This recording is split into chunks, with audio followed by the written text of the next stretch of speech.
And yes, look at this, another glorious demonstration. Well, we're going to learn all about managing our containers.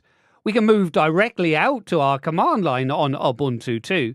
And I'm going to remind you straight at the outset that I already have an alias that I've created for Docker, so I can use the command Docker.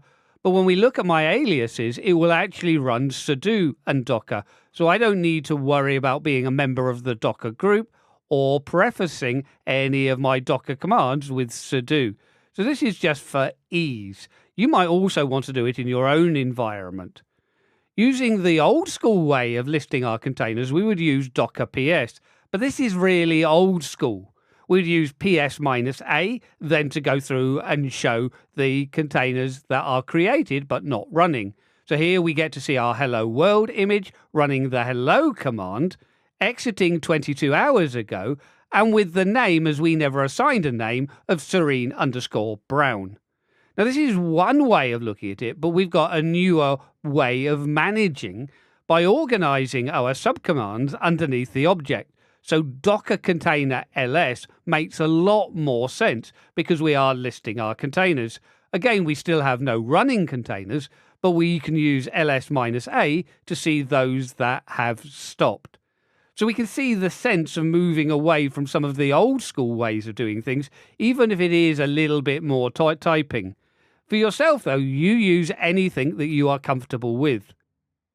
But one thing with using the container subcommand is I can use my tab completion so I can see what commands are available to me for the container subcommand. And we have got RM to delete containers, but we've also got prune, which, as it says on the screen now, can delete all of our stopped containers. Now, I only had one in this instance, but it becomes a very easy way that I can clean up my containers. And even using the container ls-a now, we can see that we no longer have any runtime instances of my images. Now, the simplest way to create a container is then Docker run.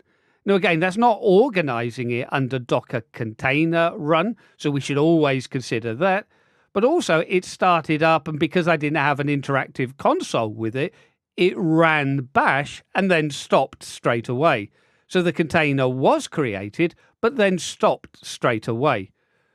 When I go through then and look at Docker container and ls, we can see that, again, we have no running containers, but ls-a, we've got a new container. We can see that it ran the command bash, and the name associated was Wonderful Dirac.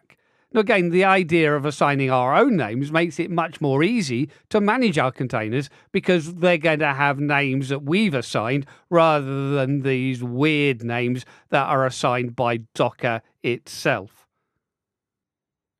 Now, because we know now the default command is bash, we can go back to Docker run or Docker container run, and -i for an interactive console, -t to assign a TTY, and then -name, we can give it a name of U1.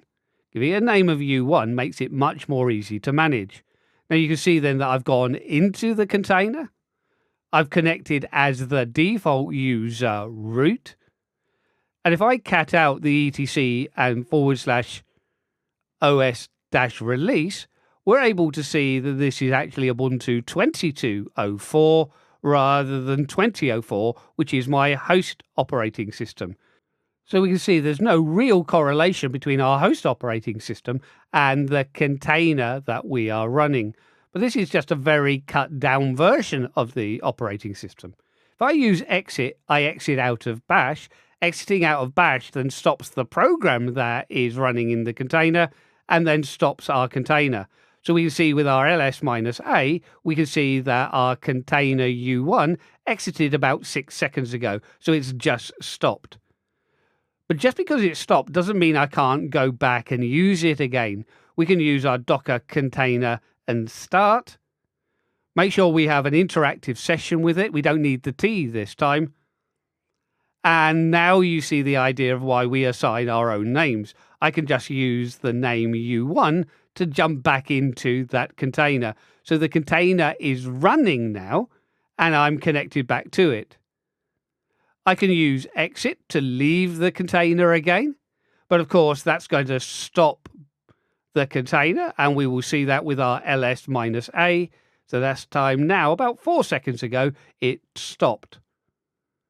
If I want to get back and run another container, I can use the Control and R command to reverse search. If we look for run, hit escape. That puts the same command onto the command line but doesn't execute it. And then I can go through and create a container named U2. Now, although these were created from exactly the same image, they are different runtime instances. Rather than using exit, I can use Control and PQ, and that will jump me out, leaving bash running.